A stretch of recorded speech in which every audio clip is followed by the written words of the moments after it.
So now coming back to the wrapper classes, what is the main purpose? So this is basically wraps all your primitive types, okay, into the object class, which is your parent class object, and it will finally give you something called integer.class. So this is again a concept of OOPS, which is coming here, which is encapsulation concept. So there are few methods given by the Java system itself to wrap as well as to unwrap the objects into the format which we needed, either as a primitive type or as an object. So however we want, they are actually predefined methods. So how can we create this wrapper classes? So these wrapper classes can be created in two ways. One, by using your constructor,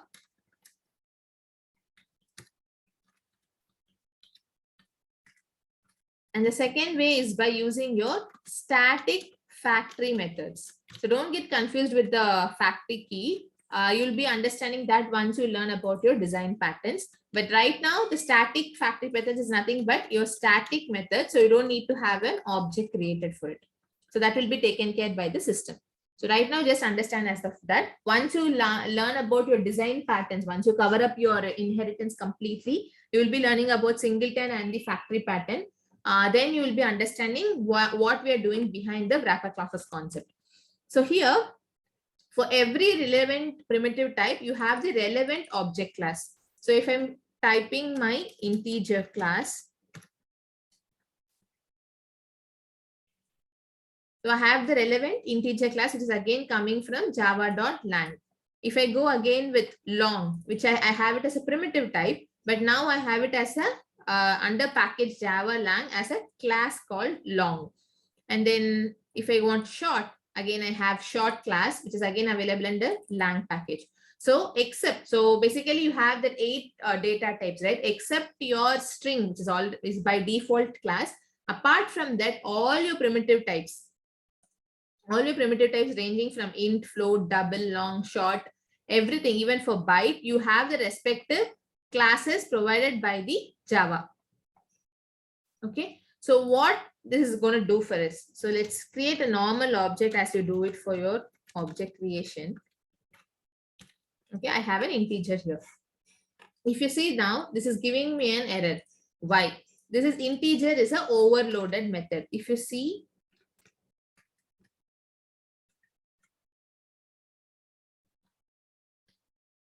there are two ways you can instantiate your integer object, either by passing an int or by passing a string value. So I'm just giving here an int of 10. Okay. Now the same way I'm going to create within the double quotes as this. So there are two ways for you to create your integer class. One by giving direct int value or by giving it as a string. So here you might get something called number format exception. When you're trying to give string with some numeric value, it is fine. But if you're trying to give some kind of string value, it will throw you a runtime exception.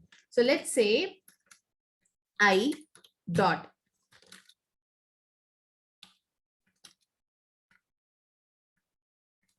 Let's put the outside main method. Let's go into the main method.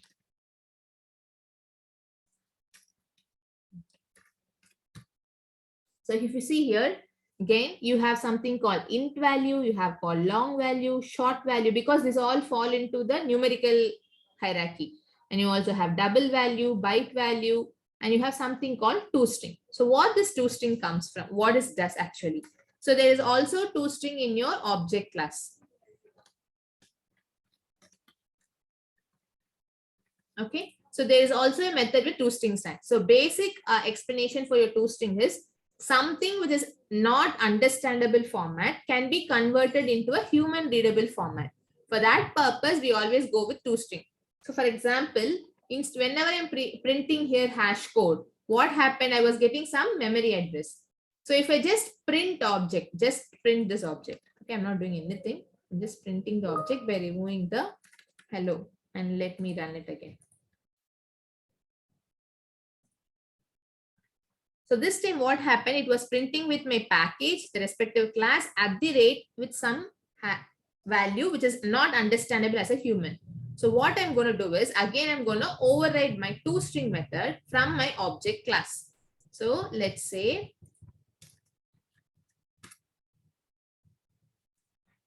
what happened here. I override the method from my object class. I'm telling that within the wrapper class, I have something called name. Now let's go into the main and then print here where I have already passed a param so that I can understand what is happening instead of having it here. So let it be here also. Now let me print. So here what happened? I'm able to see the object as I wanted in the format. So wrapper class name, as of now, the name is not having any input. So it is giving defaulted value of 0. When I passed with parameter as 90, the respective 90 got printed. So this toString method is explicitly for you to make your object in an understandable format. So if you're having a student object or if you're having a bicycle object, whenever whatever object, what type of attributes you have, what data you have within that particular object, if you want to witness it without having the hexacode value, then you can override that particular method and return in the format you want. Okay, this is something structure given by my IntelliJ. If I don't want this structure, I can still make it just name equal to name. And if you have more than one attribute, let me say here I have now string surname. And here I have something with another constructor.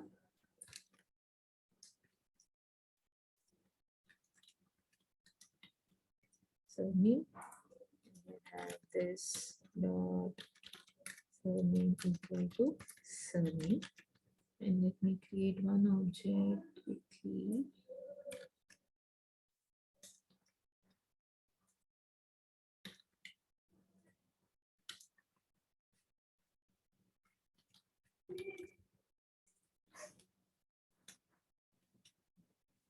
So now let me run it again.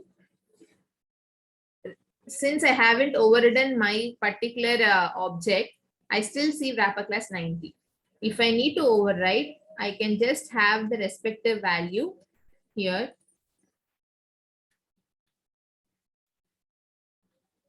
You can have either this way or you can just have like this dot surname. Anything works for you.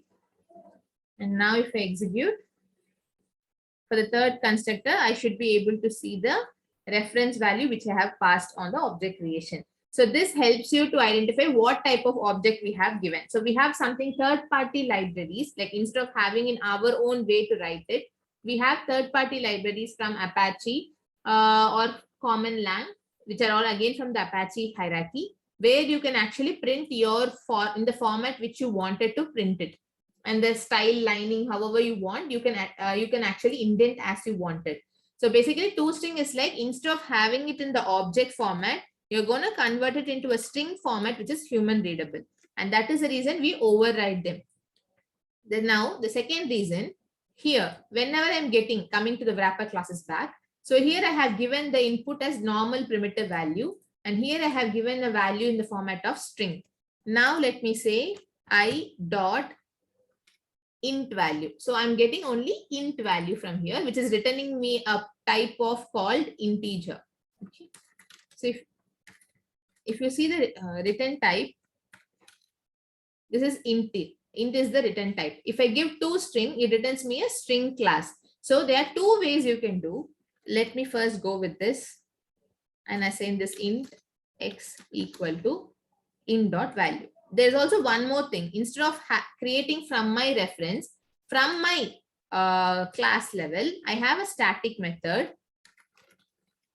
integer dot. If you see here, there's something called parseInt, which is also returning me an int. There is something called value of, which is returning my integer class. So internally, there are two ways. One is parseInt, and parse is nothing but converting from one format to another format. So here, when you want to parse your integer, you can parse it with the format which you wanted to give, like 230, and you can assign it. So this parseInt will internally return me what type of data? Again, an int value, int y equal to integer. Now there's one more thing which we saw, integer dot value of, which again accepts two parameters, either int or string, but the return type is a object and not a primitive type. So here, if I wanted to have again an int value, say 40, and I'm going to get a return type of object and not as a primitive type. Say now if I'm giving int xy equal to, what happened? Did it throw me any error, or still it is able to assign my value?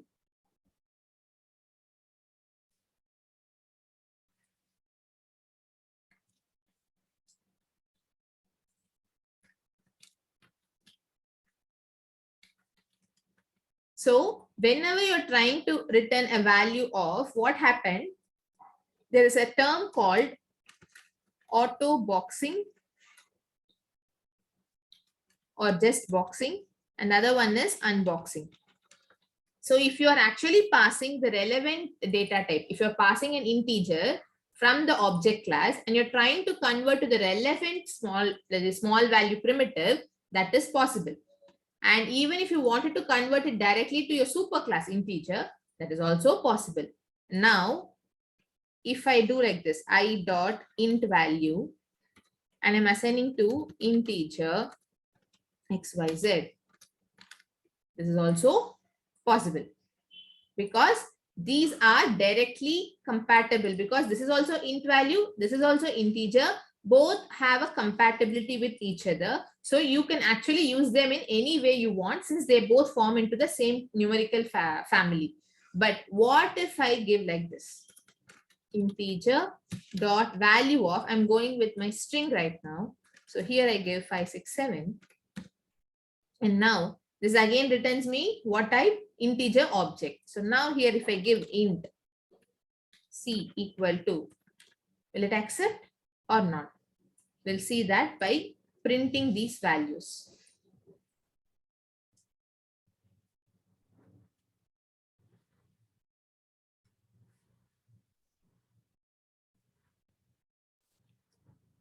Okay, let's print it again.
So if you see, for the first time, the I is holding 10 value that got printed, and the second one I2 is holding a value 210 that is also able to print it out.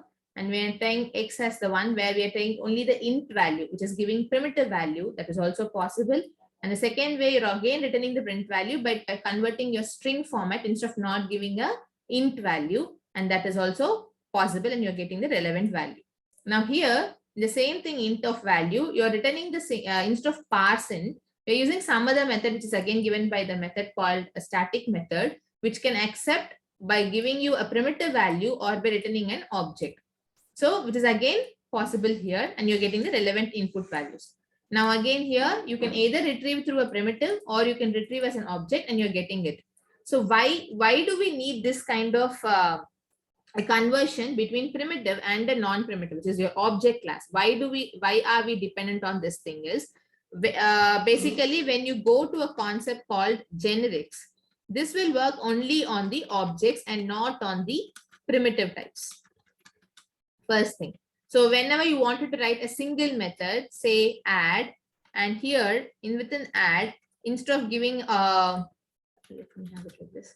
So instead of giving it every time like int a comma int b, one method, and if I'm going to have one more method like float a comma float b, another method. So instead of doing like this, what I do is I generally say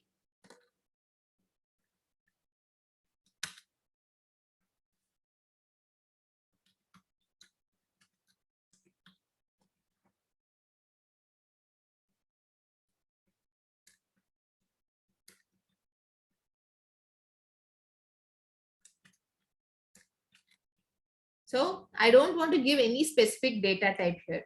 It is something which I need to define on the runtime where I invoke it. So example, if I'm calling this method add, there I can give the value as 2 comma 4 and have it. Or if I'm going to give add of 4.5 f comma 5.6 f. So I can give like this. So whenever I'm invoking it, I can give any type of input, but internally this would be able to handle it. But this generics will work only for the relevant object types and not for your primitive types. So that is the reason if you wanted to pass it here some value, you have to give like integer dot value of the respective value to comma integer dot value of the respective value 45. So this is the way you have to pass it when you come to the generics and not as the usual way which we do like our primitive values. That is the reason Java has bought this wrapper classes in 1.5x version. Okay. Yeah. So this was bought in the 1.5x version, which is in the 5th version of the Java JDK build. And that is the reason the generics has a more predominance work than usual primitive types. So when can we go to use the wrapper classes is when you're having a normal generic code and you're dependent on holding a more value. Because if I give an integer right now here with this many value, what happens right now? This is throwing me an error. It is too large. If the same value is being given in case of my object, it will not throw me any error. So let me run that.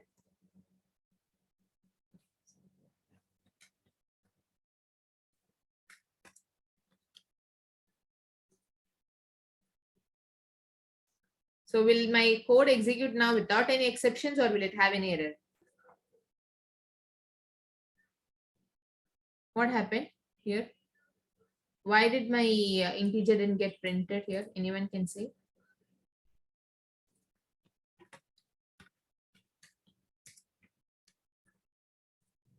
Can someone predict what happened?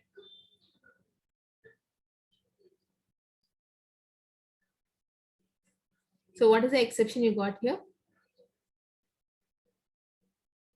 Number format exception. Yeah. So basically, when you're trying to convert a string to this particular object, you're giving a string.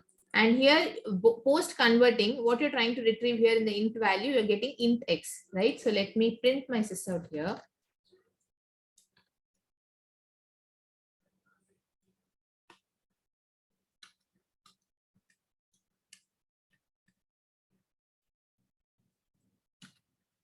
Basically, to understand where exactly the issue happening. Is it happening in the initialization or is it happening when I'm converting? That is the one I want you to understand now.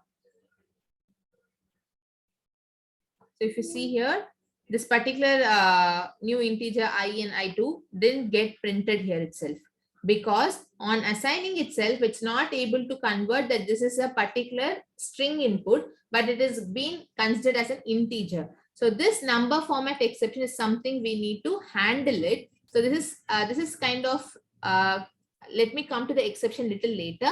But when you come to this kind of scenario, like instead of integer, if you're passing any string, and if it is not in the actual format which is expecting, you will get a number format exception. Just note these type of exceptions. Once we start learning about the exceptions and about the checked and unchecked exceptions, how to handle them, you'll know how to handle these scenarios. So right now, instead of giving it like this, let me give like this. Okay. So if you see again, I'm expecting a parameter is too large because the new integer can accept either an int value or a string value. So this is not a right way to instantiate my object. If you wanted to pass more than what you have defined in that integer object, then you have to handle that in an explicit way and not in the way you initialize it in the initial flow.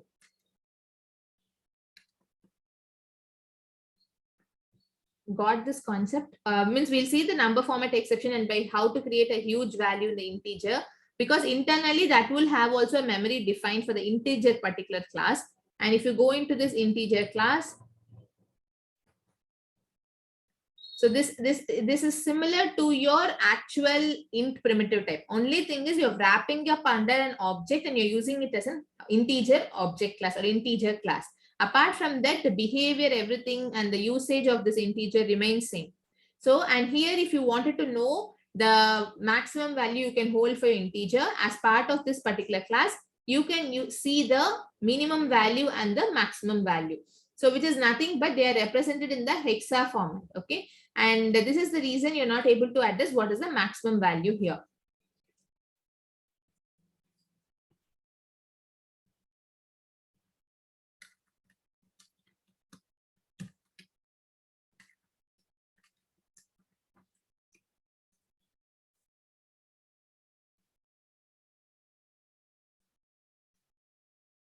If you see the integer's maximum value is this is the one.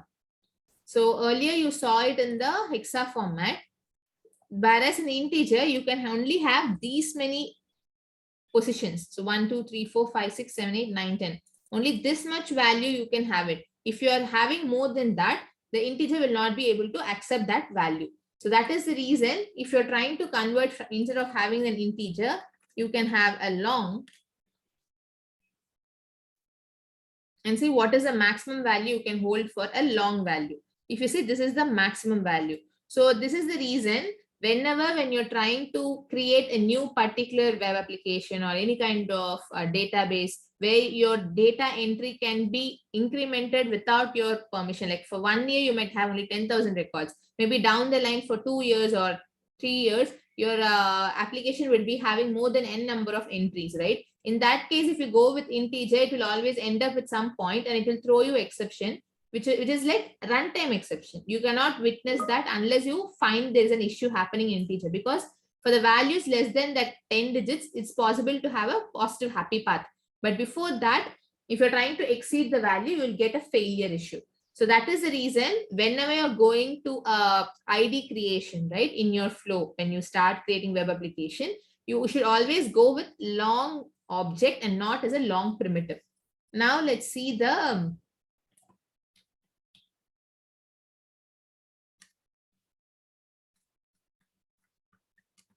there's something called big decimal, and let me print the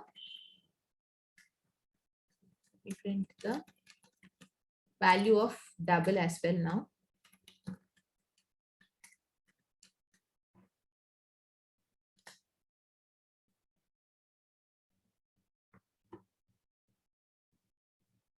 So this is again with your precision. So you have a precision with exponent of 308. So till that time you can have your double precise. But even in the double, there's again a problem. If your values are getting rounded off, right? In production, basically, when your application is getting for your production and live application, in that case, what happens? In few cases, when you're doing a conversion from your Java double value to your database numeric or double type, okay?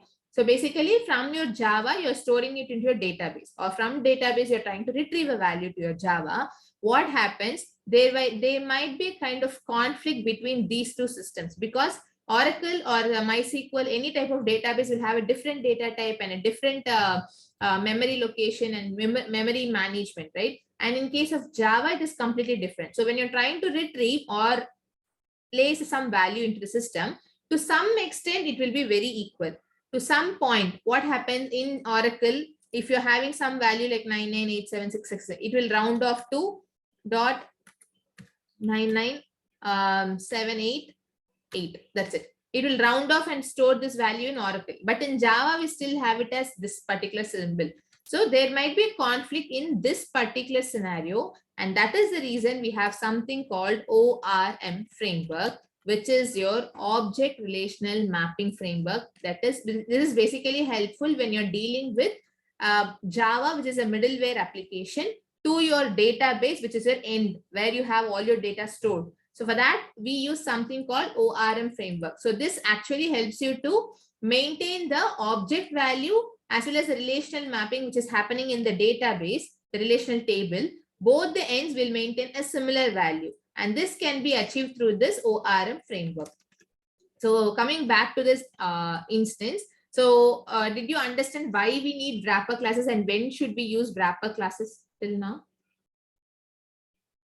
And there's also one more concept I need to tell you here, which is called as immutable or mutable. Can someone say what is immutable or mutable meaning in general colloquial terms which you have used? Mutable or immutable. Can someone say the meaning of that?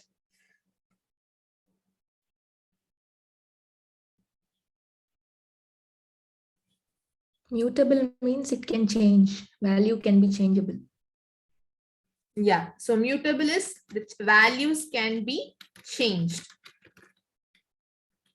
So immutable is values cannot be changed. So why are we worried about this mutability in case of wrapper classes or in case of object classes? Is all your wrapper classes are immutable. The values cannot be changed unless you explicitly mention it. So whatever value you create on the initial definition would remain same. So say let's example.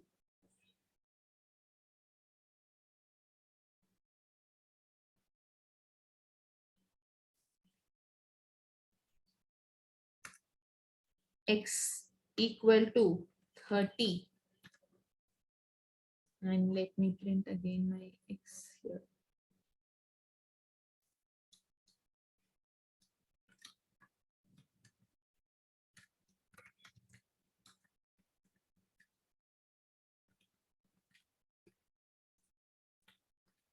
So what happened after getting my X value?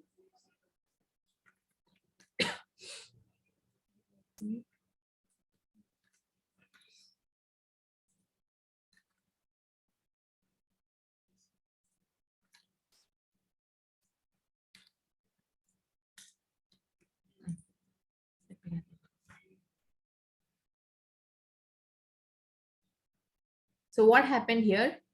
This X is getting assigned from a different object I dot int value. And now I'm assigning that with 30. So that is getting changed, no issues. But right now this is in the a normal primitive value. And that is the reason I was able to change my X value. Now let me say,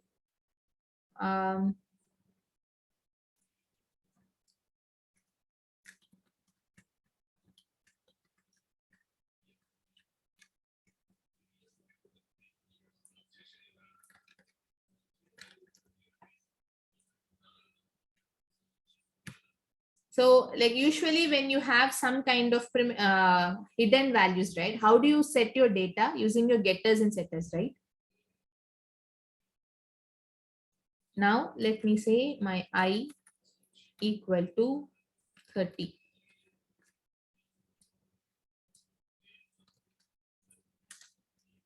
Okay, let me put 300. And let me print my I value again.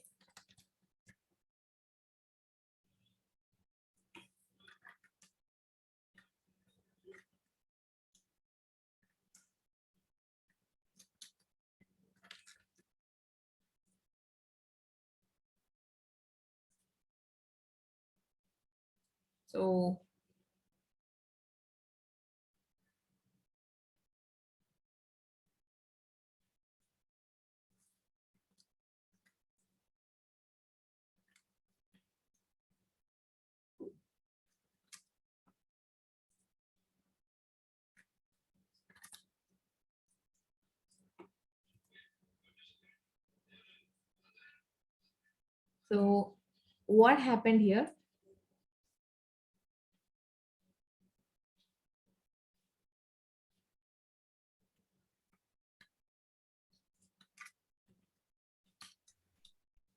I value is changed. Value got changed, right? Now, Yeah. let's see.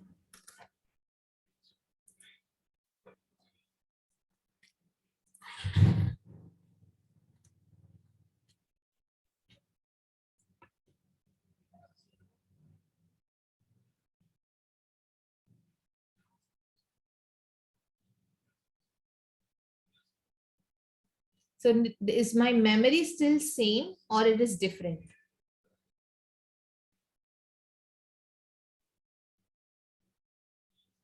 Can someone say here? My object value is getting changed, but my memory is still remaining same, or is it in a different location? Actually, it's showing the value, right? It's not showing the hash code. No, the hash code is something which is getting printed there. The hash code logic has to be overridden. Right now we haven't overridden, so you're getting the same value what you have passed. Okay. Okay, so because this is an integer class, right? So if it's an object class, you have got an object value like this. So, Okay. but let me give again one more instance. Integer I should be immutable, right? That's what you're saying, right? The wrapper class. Yeah. What happened is my values are getting changed, but every time when I change, my object location is also getting changed.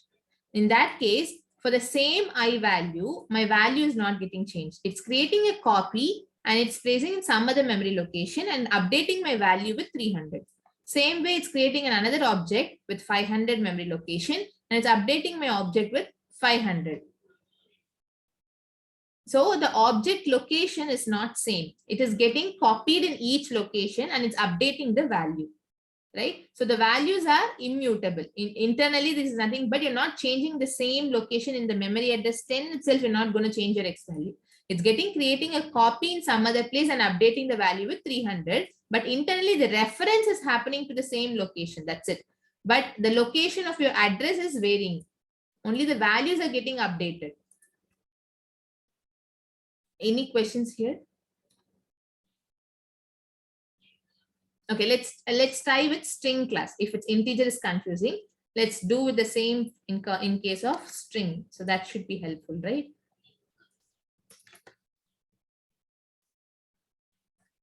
So string s1 equal to hello.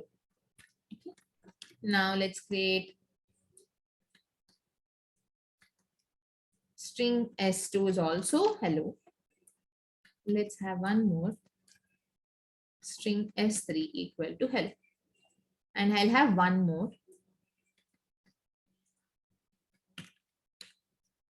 Like usual object creation.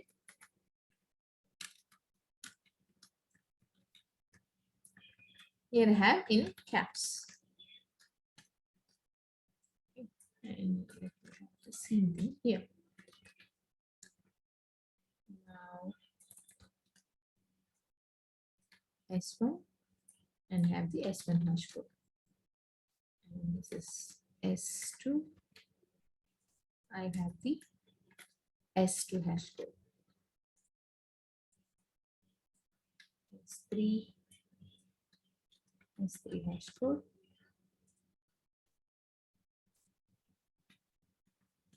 S4. S4 hash code. Neha, can you comment the above SOPs also? Yeah, sure.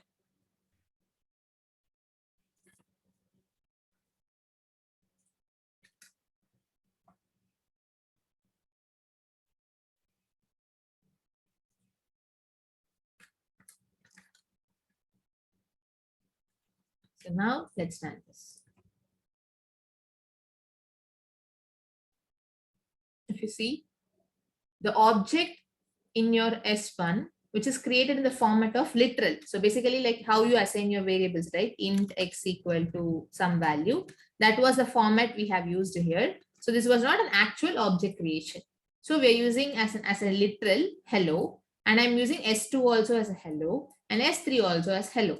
So internally the value is same for all my three objects.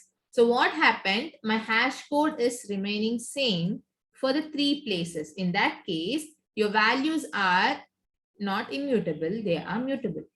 Now, in this case, let me create one more thing here.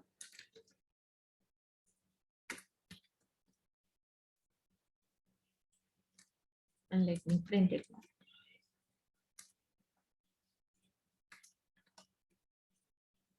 And run. You see here, when I created an object, it's a new object, right? So the new object is having its own memory hash code, and still these both values are same. It's having pointed to the same thing. Now, instead of creating as this, let me have just S. I'm not sure if hash code function gives the hash code of memory. I think it's giving hash code of just the string hello.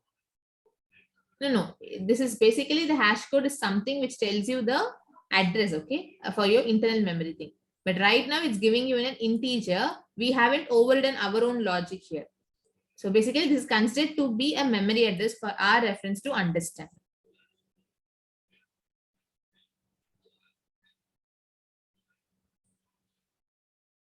Let me say again. So let's do here, instead of assigning it like this, S6 equal to S5. 6.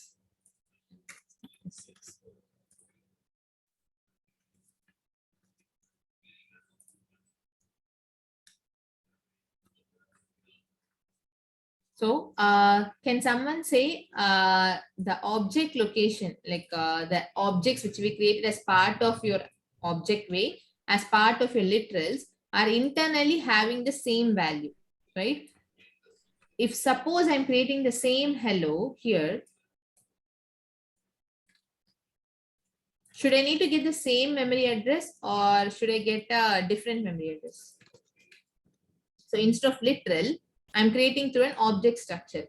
So what would be my S6 hash code? Will it remain same or it will change?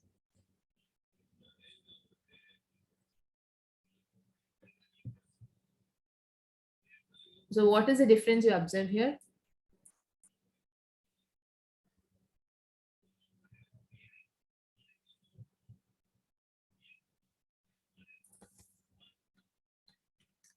Since you're using lowercase h hello, Mm-hmm. the same value it's taking for S1, S2, S3 object. So it's giving the hash code of that. So basically, whenever you create your object, it's internally referring to a literal creation, which has happened here. And since the data is same in both the places, you have got your hash code value as 9916232, right? Which is pointing to your initial S1. Now, let's say I'm creating S6 with some, I'm updating with some other value, which is so far I haven't created. And let's say, what is the hash code we get here?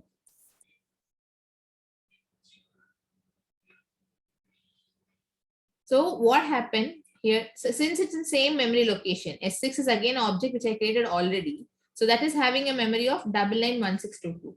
I'm just overriding only the value. But what happened internally? My hash code is also getting updated with some other value, right? And this is not getting updated in the same place. Now let's say instead of S5 here, S5 equal to, I'm updating with small hello. Okay. Let me print it again.